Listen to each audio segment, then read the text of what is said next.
everyone, it's Justine and welcome back to Watercolor for the Non-Artistic Card Maker Backgrounds. Today there are 3 videos in total, so make sure you check out all 3 so you don't miss out on background techniques. Just remember to hit the share button below the YouTube channel here, or the YouTube video. I've decided that if these videos do not get more engagement than my usual YouTube videos, I probably won't continue on with the free classes. There are also free PDF files available over on my website for each of the cards today that you can download and add to your reference file. So in this video, we're actually going to learn how to fake watercoloring. And this is perfect for the non-artistic card maker because I cannot watercolor freehand for the life of me, nor can I draw freehand for the life of me. So I absolutely love this here. I'm using 4 different colors to do this. I'm using Barn Red, Abandoned Coral, Candied Apple, and Worn Lipstick.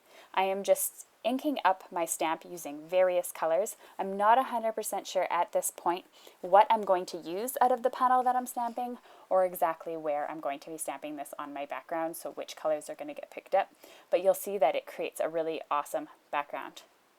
This stamp here is from the ton, and I'll link to them below in the description, as well as on my blog if you're interested. Now what I'm going to do is I'm going to grab my mini mister from Tim Holtz. This is simply a spray bottle with water, so you can use any spray bottle that you have, and I'm going to just spritz it onto my stamp that already has the ink on it. Now the reason why I'm doing this is because I'm going to lay down my stamp and that ink reacts with water, so it's going to become more vibrant and it's not going to stamp as clearly, because as you know, when you get ink wet, if you think about it with a pen, if you ever get a piece of paper with writing on it wet, the ink sort of spreads out a little bit, and that's the look that I'm actually going for with this card.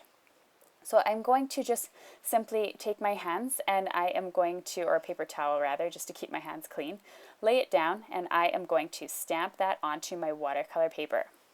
You can more than likely get away with this technique as well without using watercolor paper, as long as you don't spritz too much water on the stamp.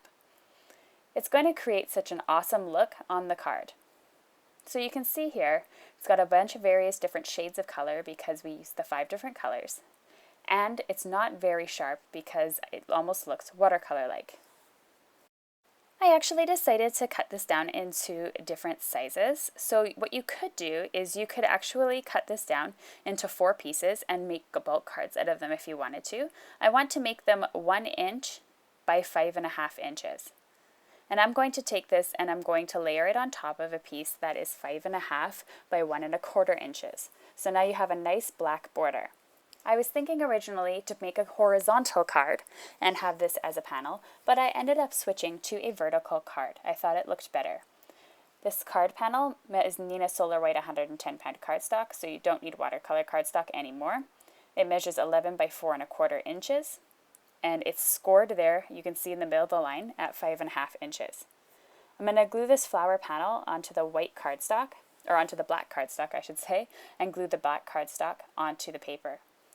So you can see you can actually never need to use the entire piece of watercolor paper if you don't like it, or if it turns out vibrant or it has a splotch on it you don't end up liking. You could always cut it down into thin strips like this and use it as an accent for your card. I'm going to be using a stamp from Create a Smile Stamps.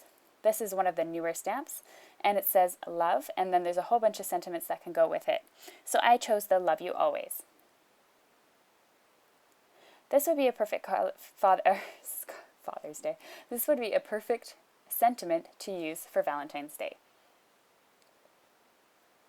So I'm going to use my Misty today to stamp, and there's a reason why I'm using the Misty, but you could use a normal acrylic block or stamping press or whatever, but I am a little scared because the panel of watercolor and that black cardstock is actually quite thick.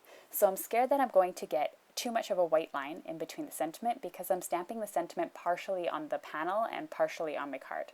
So you'll see the first time I'm stamping it in there and I'm pushing down and applying pressure. You can still see that there's a little bit of black towards the card, but now that I've stamped it more than once with my Misty, I'm able to sort of get rid of that little white space or make it very, very minimal.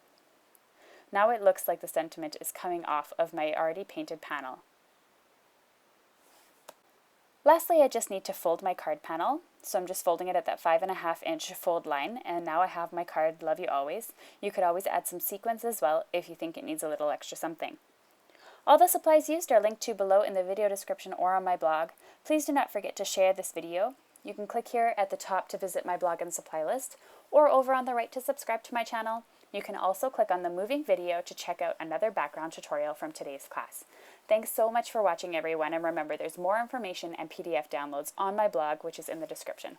Thanks for watching, and see you tomorrow.